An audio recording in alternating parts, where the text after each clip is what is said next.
rock it out. Let's rock it out. Let's rock it out. And I'll just do a brief intro as we are connecting. Hey, everybody.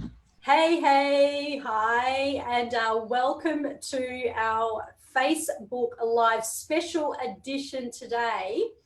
And imagine if you could actually turn your biggest trauma and your biggest challenge and your biggest setback into your greatest glory. Can you imagine doing that? Oh my gosh, it takes a freaking rock star to do that, right, you guys? Now, I'm going to introduce myself first before I introduce you to an amazing lady who is just going to inspire you, especially if you've been sitting out there and you've been suffering, or you know anyone who suffers from, traumatic stress or really chronic depression. So I have got a lady here with me who overcome post-traumatic stress disorder herself.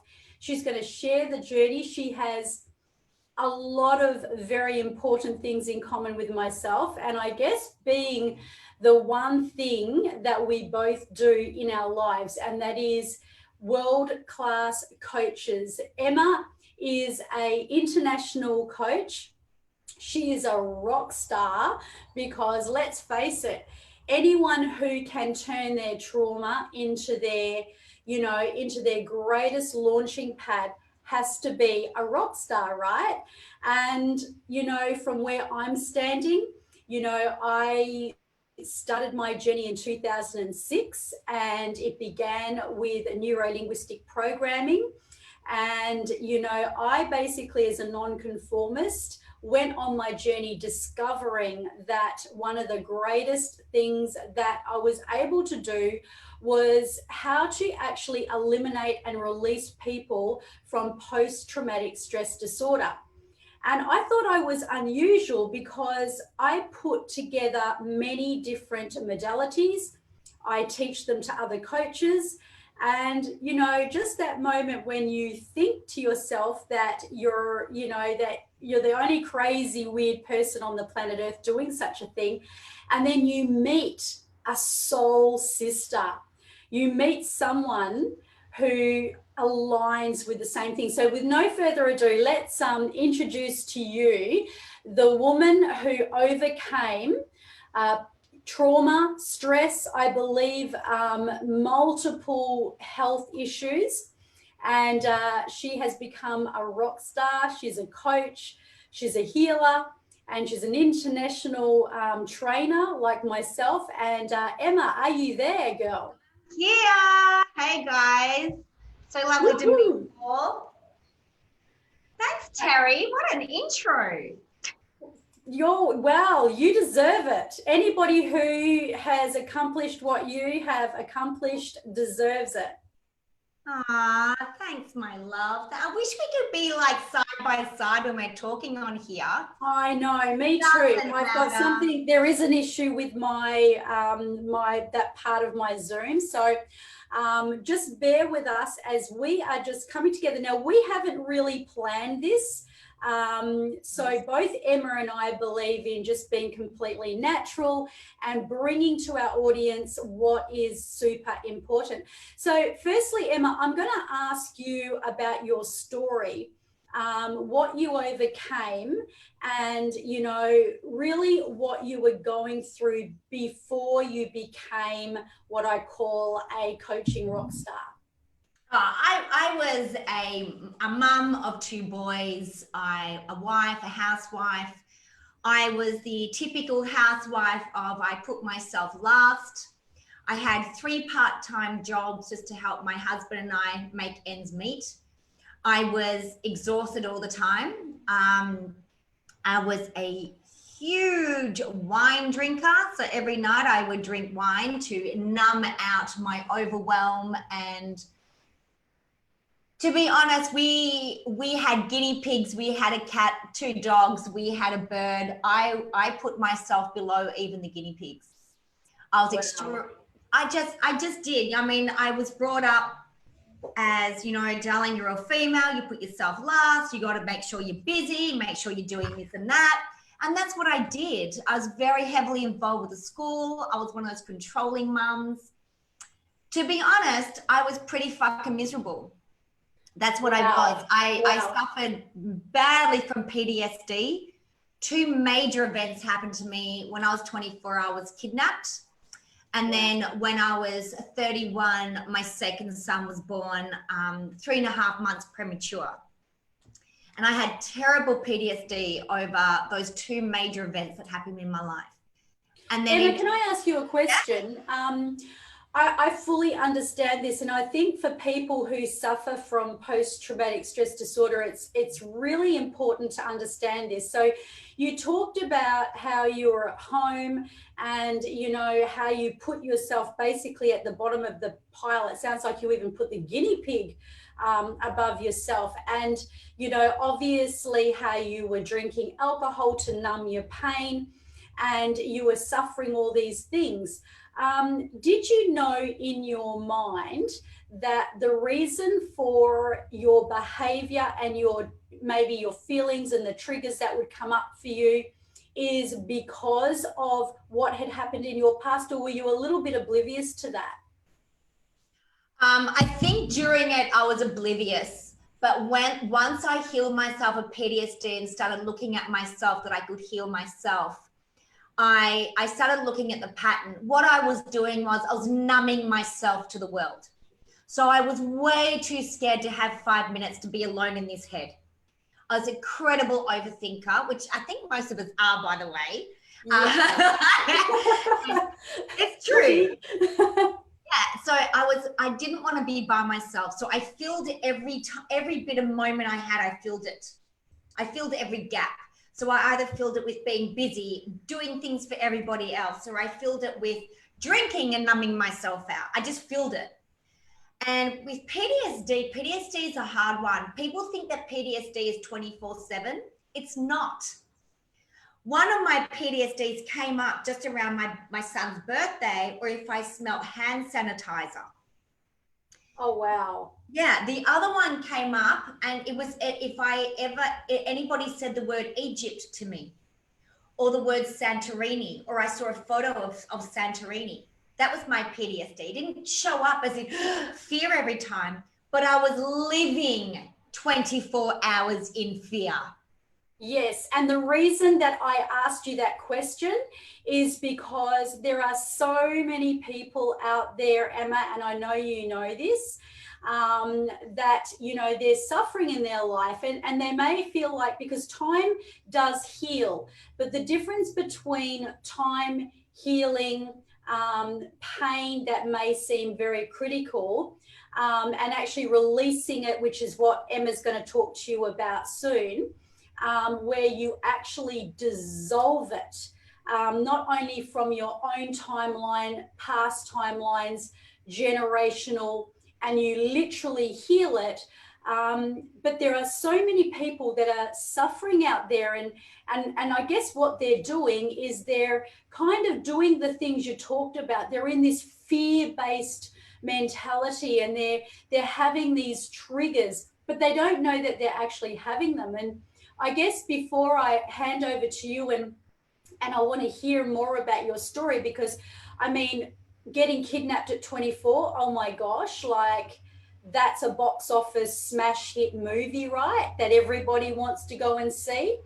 And, you know, I always tell my people, when you've had a tragedy or a crisis that you cannot get out of your head, the first thing you need to know is that you are a freaking rock star. Are you ready to go and be the star of your own movie? So I guess just very quickly, when I went and trained, when I first trained in 2006, and I did this to heal myself, but it was all superficial stuff going on the surface, and my marriage was breaking down, you know, my jobs were falling apart. I couldn't hold down a job. I was falling out with people. I was drinking too much. I was doing all those typical things, but it never occurred to me. That's why I wanted to ask you that question, Emma. It never occurred to me that, hang on a minute, I'm living out today. I'm triggered by what happened in my past. So I'm not going to go into my story because I really want to hear yours, but tell me, what was the very essence that changed all of that for you? The essence that changed everything for me was this. In 2014, I was diagnosed with MS. So I was I'm a born rescuer. I'm a born fixer-upper. So I would fix everybody else. I'd rescue everybody. I was very codependent. I would always find somebody who was broken or narcissistic, and I'd try and fix them. In 2014, I was blessed, and I say this, I know people are going to go blessed. I really was blessed with multiple sclerosis. So I went blind in my left eye, and very quickly after, I went numb down my right leg and in my feet, heavily medicated. I didn't know back then what I know now. I went the normal medical way. Some people it works for. It just didn't work for me. I really felt like my whole body was being poisoned. I was on medication twice a day, and I ended up with a heart murmur. I ended up with a whole heap of problems. And I thank God, or universe, whatever you want to call it. I thank God every day for multiple sclerosis, because I'm the sort of person, I would never do anything for myself. But the neurologist said to me that within 6 months I'd be in a wheelchair. And I went from, I was a tennis coach. I was playing tennis competition, netball competition, roller derby. I was in this, I was in that. I never had 5 minutes to myself. So then, can I ask you a question about that as well? Because I get right into the psychology. So what I'm hearing is that would it be fair to say you're a high achiever? Massive. Yeah. And you know what you've said. Now, I want to draw a couple of parallels here so that viewers can understand this illness. And, firstly, you've heard Emma talk about the MS and what a blessing the MS was to her, and you'll find out more about that in a moment. And, obviously also there was a parallel where you're a rescuer. You wanted to fix people. Oh my gosh, Emma, when I look at even some of the things in my life, and I know that my parents quite often wondered why I attracted the riffraff that I used to attract when I was young. And I had exactly the same element of wanting to fix someone. It was like the thrill to kill. It was like, I need to make this person better. And so there's traits there. So high achieving traits, rescuing, putting yourself last, being triggered and having some of these things that fire you off. And of course, now back over to you, because I want to hear about how MS was one of the greatest blessings for you. Well, what happened was, I am not very good at taking on signs and signals. I don't listen to them. I don't. So obviously all these things that happened to me, for me to start healing myself, I didn't listen. It was multiple sclerosis that made me go, whoa, because I couldn't drive. I couldn't work anymore. I couldn't do anything. I was sitting there with my own thoughts. And one of my greatest value in life is family. And it was one day when I'm sitting there, and to be honest, with the multiple sclerosis, it's not the numbing in the body that you can't walk. For me, the hardest thing was the fatigue, because the fatigue led to depression. Depression led to anxiety. I never knew that you could have anxiety, depression, all at the same time. I had no idea. So that all came. I was terrified, because what was I mostly terrified of?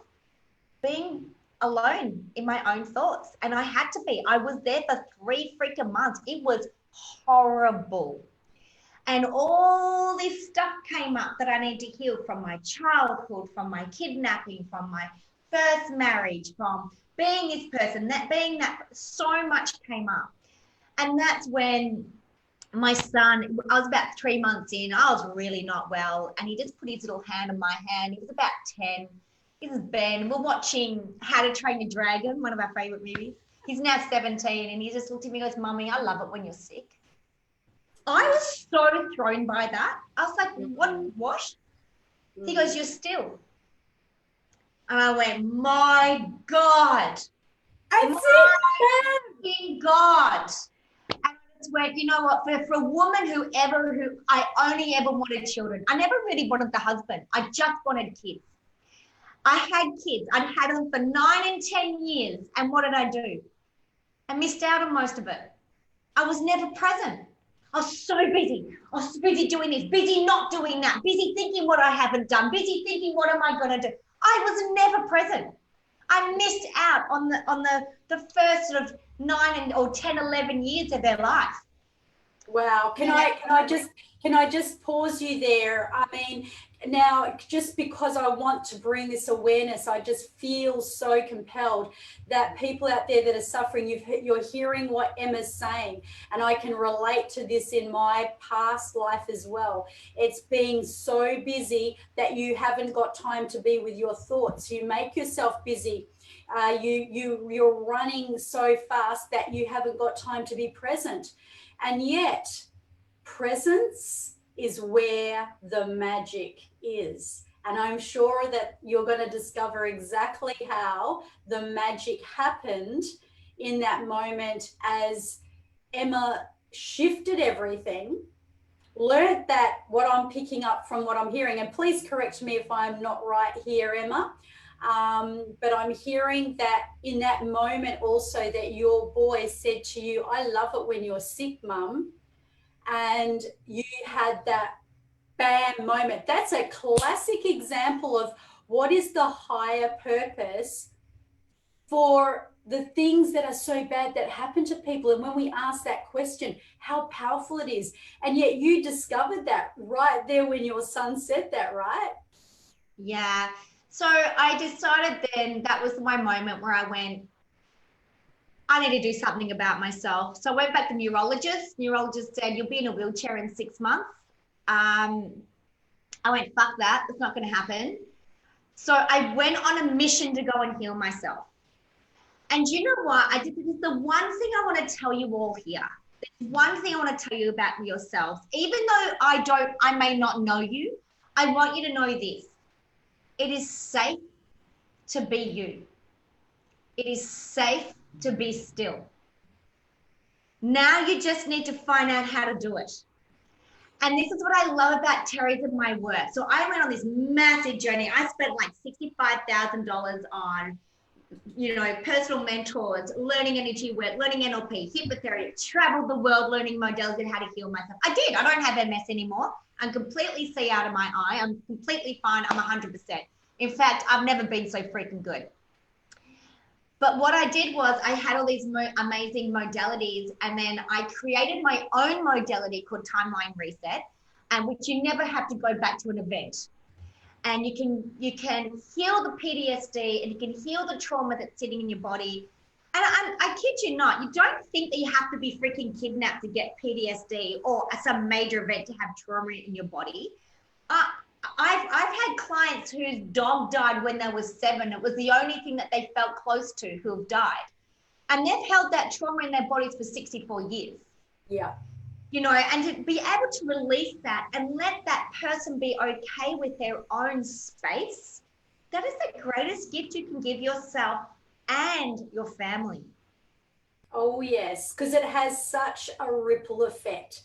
What I find as well is when, especially if it's mum, like Emma, obviously, you've got children, and when that centerpiece, when that person is actually healed and they remove and they release, and it is true what Emma is saying, when you actually do a dissolving clearance like what she's talking about, and I can't believe the parallels, because I myself too became an avid learner, obsessed by so many modalities, and there isn't one that I put together according to exactly how it was ever trained.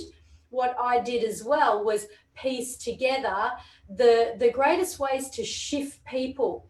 And what I found, and I think, and Emma, I know you do this as well, It's the one modality that actually works with war vets, men that do not even want to talk about their experience because it's too real for them, too painful for them. But like Emma was saying as well, there are people. I had a woman who was in trauma because when she was 16 years old, her mother had brought herself and her sister a dress. And in her mind, because everything is about what we're thinking, right? Her sister was favored because she felt that that dress was much better than hers. So she always felt devalued, demoted. And she had so much trauma and so much stress. And she was from Croatia. And, you know, when she came out to Australia, her like Emma, I know Emma's massive list of clients come from referrals.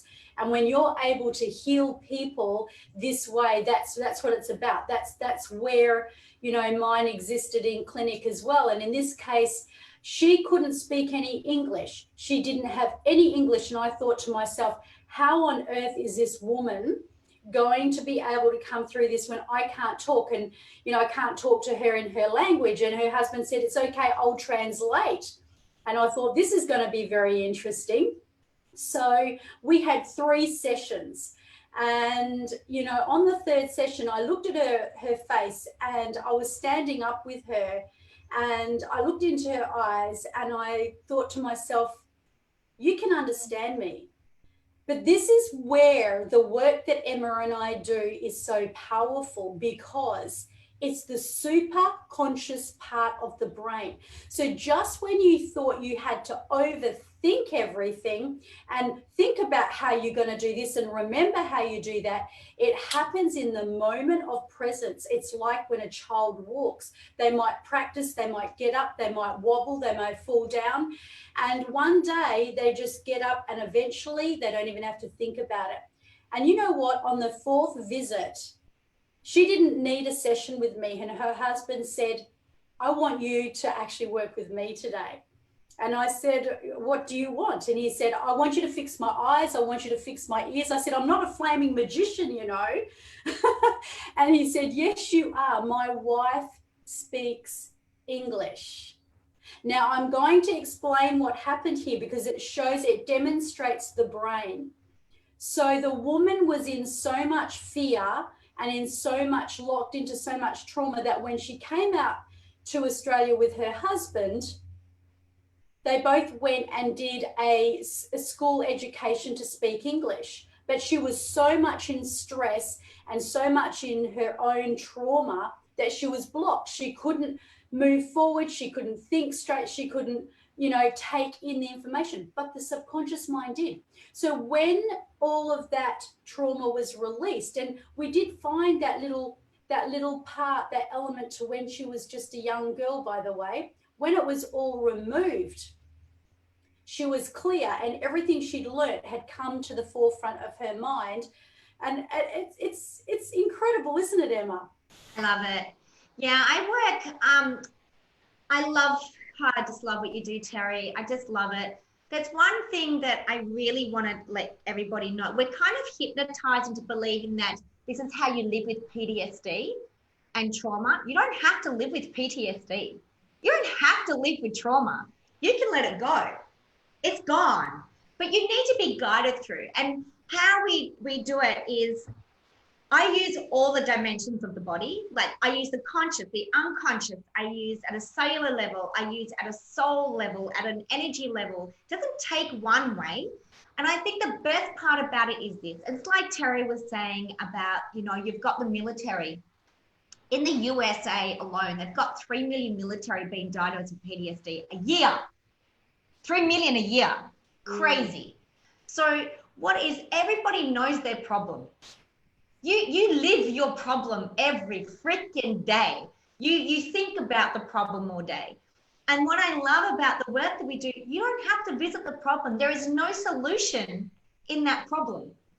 It's a very new way of looking. And it's literally, I think what I love the most is we're giving the unconscious mind or the super conscious, we're giving us the permission to safely release it.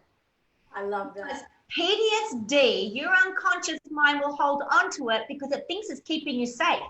Exactly. Yes. So when you go in and you say, hang on, is it safe to let it go? Is it safe to let go of shyness? Is it safe to let go of depression? Is it safe to let go of anxiety? Yeah, it is. And the normal way of therapy, that's why that doesn't work so deeply and transformationally and so quickly. And what I love what Terry and I do, it's long lasting. It doesn't last a week. It doesn't last a month, or you pop back in 6 months' time. It's gone. Yes, absolutely. So profound. So tell me about the MS, Emma, because I'm sure there are people out there that are curious. Now, I'd love to hear that story and what you believe was the linchpin of, what you released emotionally, physically, and spiritually when you obviously healed yourself, not to mention your eyes. I mean, I had a training session on the weekend, and I had a lady that was involved in the training, and you call it timeline reset, right? And the timeline reset is something very, very powerful, and it's more than just like the timeline that you're doing within your own life. And it's interesting because I do a timeline recode, and I was just teaching people the art of recoding the brain. And we haven't even got into the timeline recoding yet. And we worked with a woman so that she has such trauma happening in her ankle that there has been whispers that amputation may be required. And she's in extreme agony. She had been for a long time now. She's just jumped on board. She's just discovered my work. And we only have just begun. We're on the, like the second hour of training, and we did the recoding. And it's amazing how the brain controls everything, your whole nervous system. And, when we get to the next weekend where we're going to go through the timeline recoding, that's where we actually go back. And I'd like to hear your version as well, Emma, because obviously it's something that's extremely fascinating to me, that people, they say, they have a crisis. There's usually a few events. Now, if you've got lots and lots of stuff that's happened to you, by actually going back and clearing out, even generational, even going back to dissolving the timelines that, go back to before time, where there's just nothingness, right? And, re-imprinting and re-encoding, what happens is the subconscious mind lets go, right? And so even though you may work with 1, 2, or maybe 3 traumatic crises, what happens is when you wipe that out and dissolve it the way Emma and I are talking about it, it clears so many other things, just like a domino. I'd love to hear about your MS and your eye and, the magic behind that, because quite often I've worked with clients about their trauma in their life, emotional and spiritual trauma. And they've come back to the present and they've gone, Terry, one lady said, I haven't been able to move my neck for 7 years to the left. And she's had full movement. That was 2 years ago. And to this day, she's still got full movement. I would like some conscious competency. Can you bring some conscious competency around that? Sure. So my MS was all to do, my eye was all to do was I was really pissed off with my father. I held a lot of anger. I was really good at 2 emotions that I did very well. One was anger and the other one was shame. So I did them very well. It's very codependent. My whole MS thing was literally, I had numbed myself out my whole life. So if I'm numbing myself out consciously and unconsciously and energetically, of course my cells in my body are going to numb out too. So it's my nervous system, which happened. So when I started looking at myself and going, my big thing was this: I had to learn to love myself. And it is not an easy thing to do. I'm going to tell you now. I spent a lot of money on going to people going, what do I need? How do I need to? Hun, you just need to love yourself. Off you go. There'd be another $1,000 there, another $6,000 there. I'd go off. Or the other one was this. Darls, you just need to find yourself. Well, oh, okay. And I'd leave and I go, but what does that look like? My mum didn't love herself. My mum had no self-worth. My grandmother didn't. No women that I knew around me really had it. I think Oprah had it, but I didn't know it. So I had to go out and go, well, what's it look like? I can tell you what you're living on. Your unconscious mind is living on belief systems. And your unconscious mind will prove yourself right all day, all night, all day long on your belief systems. So wherever you are stuck in life, you are living on a belief system. Your belief systems are there literally from the ages of about 0 to 12. So where I had to put myself last, I looked at my belief systems. Where are my belief systems? I was brought up a Catholic girl. We were told, no, you come last. You just do as you're told. You're not supposed to enjoy your job. You know, you're just there from 9 to 5, darling. You're not supposed to enjoy it. No. You don't want to be an actress, darling. You want to go and you work in admin. Can I ask you, did you want to be an actress, Emma? Yeah, I wanted to be a rock star. Oh my gosh, here's another parallel. This is so bizarre. You know, I heard you say something the other day, and you said something about you don't have a niche, because I've obviously been, you know, I've been watching you, and I noticed that you said something about niches. And, you know, the fact is that you're talking your niche.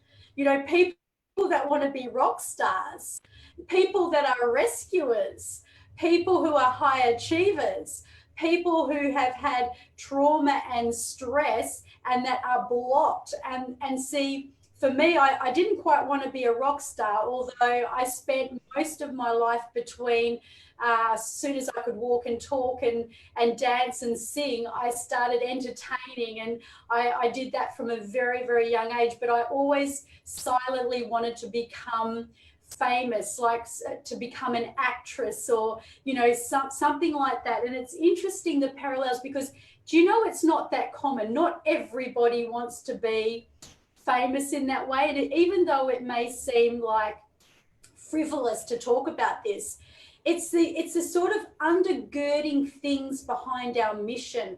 And, you know, really to be a rock star, to be famous, to be an actress, or to do something great. I know that every single person has got that desire of greatness within them.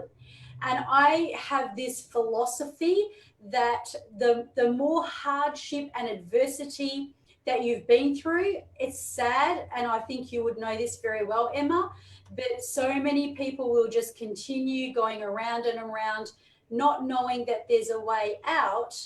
And yet the ones, when I hear someone come to me and they tell me a story like yours, like MS, problems with their eyes, trauma, they've had this, you know, like epic thing that's actually happened to them in their life, like it's like a box office smash hit. I'm like sitting there going, yes. And they're looking at me like I'm some kind of a sadist. But the reason that I do that is because I know that the people that have suffered and the people that have really gone through this stuff are the people that are going to rise up. And they're going to be the Oprah Winfreys. They're going to be the people of the world that leave such a big legacy. Tell me about your legacy. I want to hear your mission statement and your legacy. My whole legacy is this. I really believe, I'm really sick of people being hypnotized into thinking they need to survive. I think it's bullshit. I really believe everyone has the innate ability to thrive, and you just don't know that yet. So my whole thing is, I unhypnotize you. I unhypnotize people because we've been told to, we've been, hypnotized and believe we've got to be this certain place, that certain way, do this, have this amount of kids, be that, do this, do that. I think it's bullshit. Yep. There is so much in this world to be grateful for. But I really believe this. To be able to thrive, you have to get rid of all the negative anger, sadness, shame, hurt, fear, guilt, abandonment, the disappointments in your life. Then you have to get rid of all these bullshit belief systems that you have about yourself, that I'm not good enough, I'm dumb, people are going to judge me, I can't do this, I can't do that. You have to dump them out. The only way to dump them out is you have to go into the unconscious mind.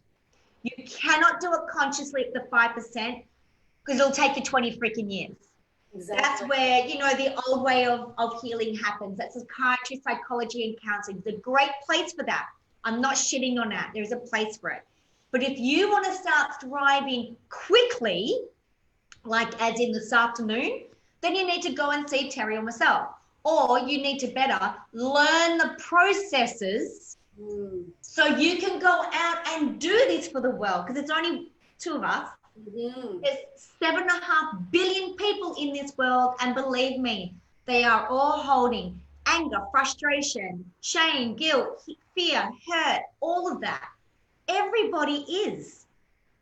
And to be able to release that so deeply and profoundly, you cannot heal any part of your body, whether it's physically, spiritually, mentally, if you're holding a belief system that you can't heal. I love that. The very first, people say to me all the time, Emma, what is the one thing that really healed your MS? I had to believe I could. Aha. So that's the BAM moment. And I just want to and I want to bring some conscious competency around that. When Emma's talking about she believed it, it's the belief, not just at a logical, conscious level, that created that belief that was so deep, that was so profound, and was so pervasive that she experienced this healing. It was the fact that it had gone into the part of her brain that she was just talking about, called your super conscious, the subconscious part of your brain that is operating your entire nervous system.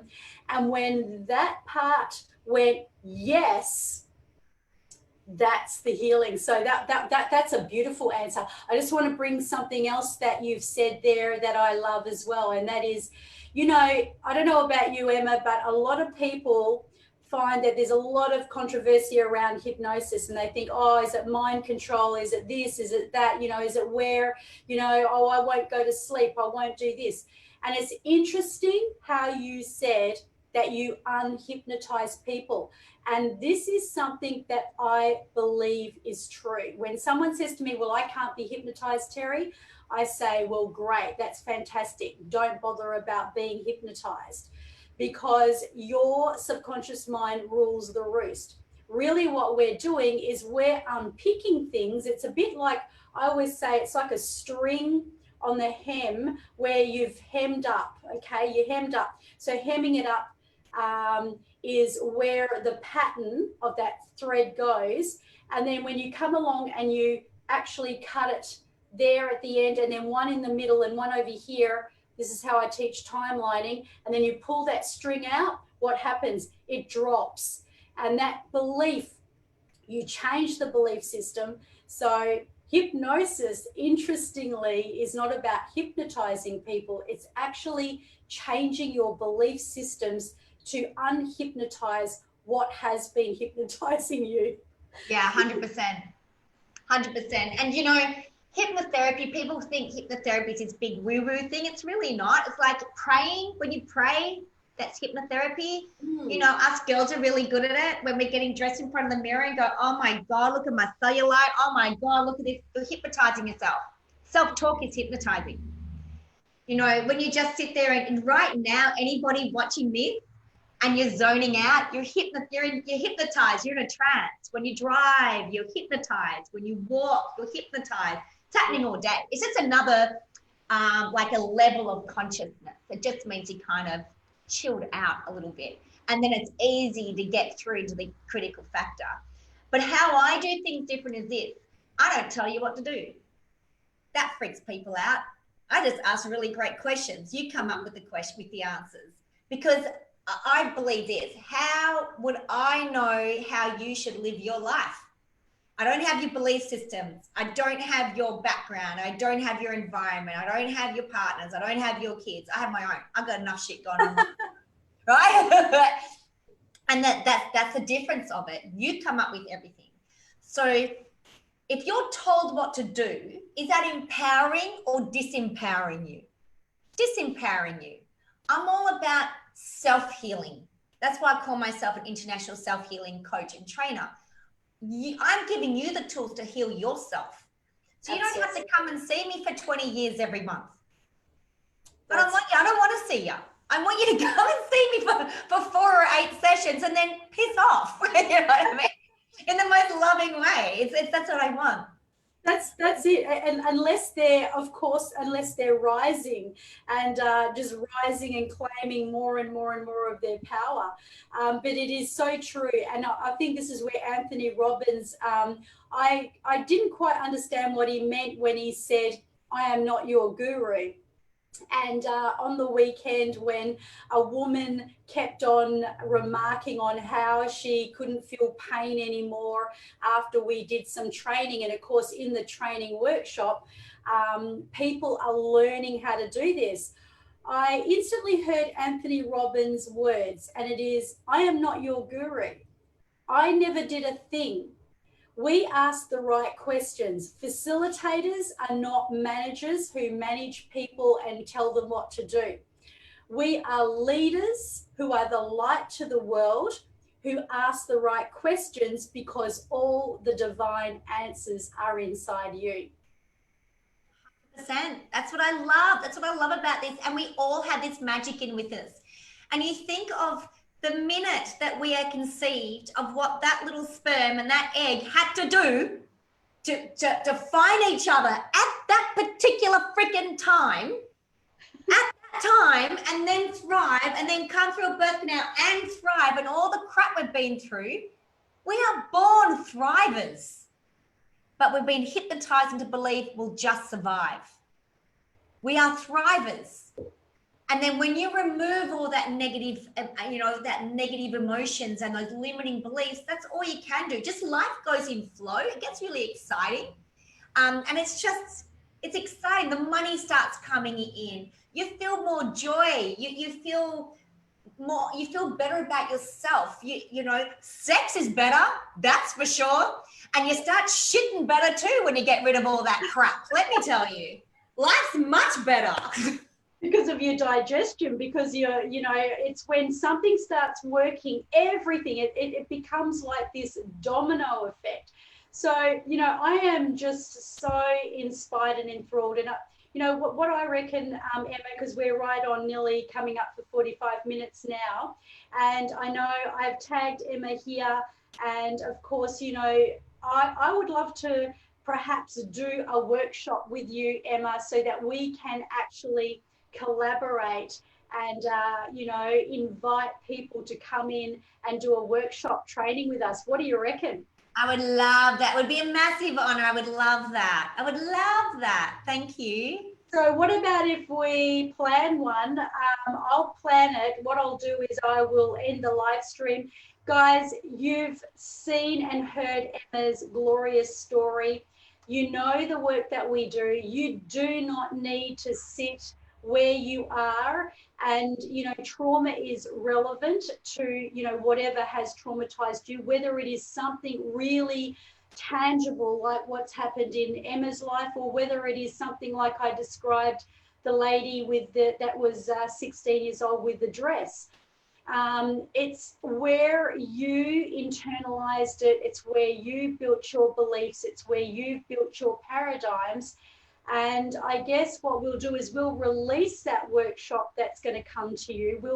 We will actually let you know and invite you. So please put down in the comments, yes, workshop, if you are interested, and we'll make sure we get in contact with you and give you the first dibs. And Emma, I wonder if you have a specific saying or mantra that you would like to share before we end the live stream. Guys, all I want to say is this: no matter what you think about yourself, it's so much better than what you even think now. And there is light at the end of the tunnel. I'm a walking freaking advertisement for it. Just switch. Instead of having a torch and looking at the same freaking boxes, just move your torch over a little bit and open another box and see what's possible there. Because there's no solution in the problem. I promise you that. Thanks, Terry. Thanks, everyone, for watching. Mwah! You are awesome. And thank you, guys, and sending you so much love. And remember, it's never too late to have a happy childhood. And when I say that, what I'm saying is that you can re-imprint, you can recode, you can be who you want to be. All you need to do is believe in yourself, and dissolve, clear, and release, and be awesome. So see you and have an amazing day.